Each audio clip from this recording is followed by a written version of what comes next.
Welcome to TED Talks. Dear students, in this lesson, I'm going to focus on nucleosides, nucleosines, and nucleotides.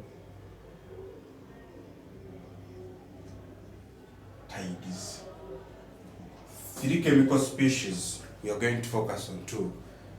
They are not, we said they are complex organic molecules, and yes, they are complex.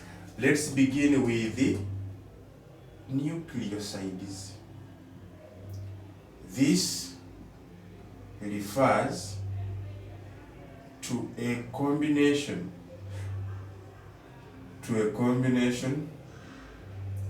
of a pentose sugar or a sugar at large and an inorganic phosphate.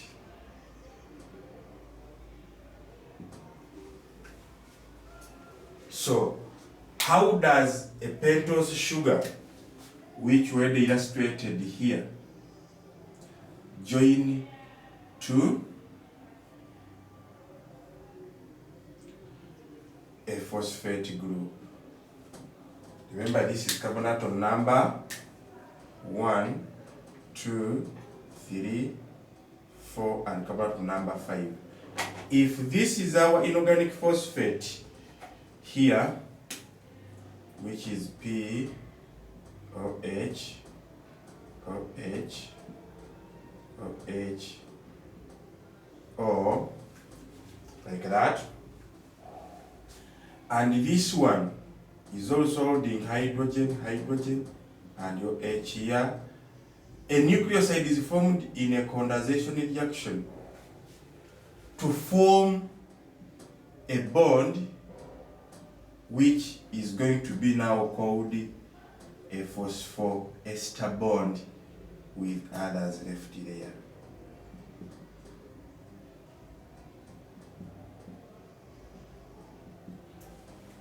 So the bond that is now formed is called a phosphoester bond. So this here is a phosphoester bond. So a phosphoester bond links an inorganic phosphate to a pentose sugar to come up with what now we are calling a nucleoside. Even other sugars, when they do unite with phosphates, they become sides, glucoside. So we can have glucoside if glucose has joined with a phosphate. Then a nucleoside is a sugar plus a base, a nitrogenous base. So if this is our pentose sugar, that is our pentose sugar.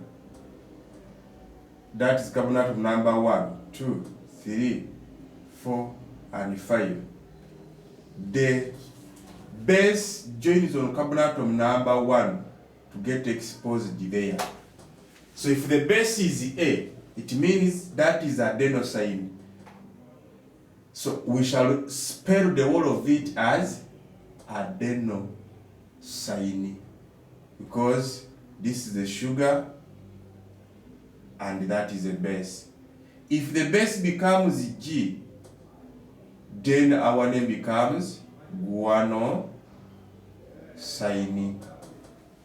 If the base becomes U, we are going to call it uridine, and so on and so forth. So we have 5 different nitrogenous bases that can exist in nucleosines. That is for a nucleosine. What about for a nucleotide? Now, a nucleotide combines all. So a nucleotide is the simplest nucleic acid. Simplest nucleic acid consisting of a sugar, a base, and a phosphate. So we can have a sample of a nucleotide. We say if this is a pentoid sugar, let's come out number 1. A base is there. Let's say that is a base adenine. Then carbon atom number 5, an inorganic phosphate here, which we are going to call Pi, as attached there. This union here of a sugar, a base, and an inorganic phosphate is what we are calling a nucleotide. And you can go ahead and name them. If the base is A, that means we have adenosine up to here.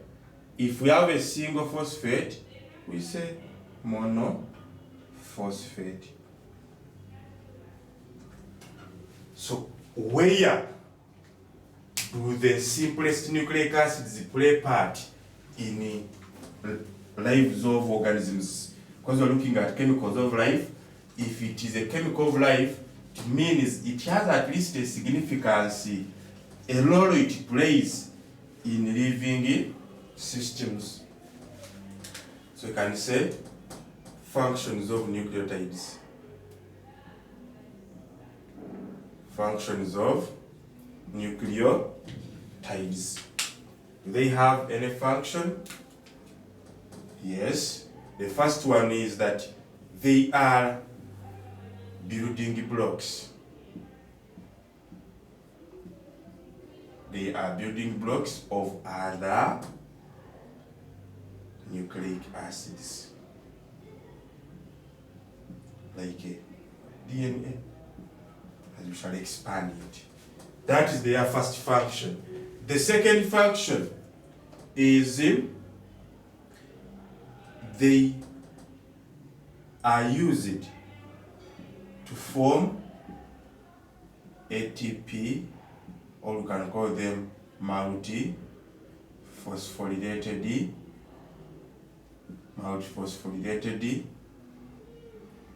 nucleotides,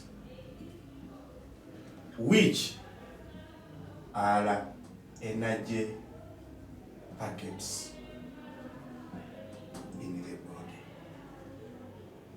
We shall expand the role of ATP in the body and even understand, but for now it means it is adenosine tri 3 phosphate groups will have been attached there. That's why we're calling it multiphosphorylated nucleotide. So in our subsequent encounters, let's discuss how do nucleotides now join to form other nucleic acids, because we have the nucleotides, we have even polynucleotides.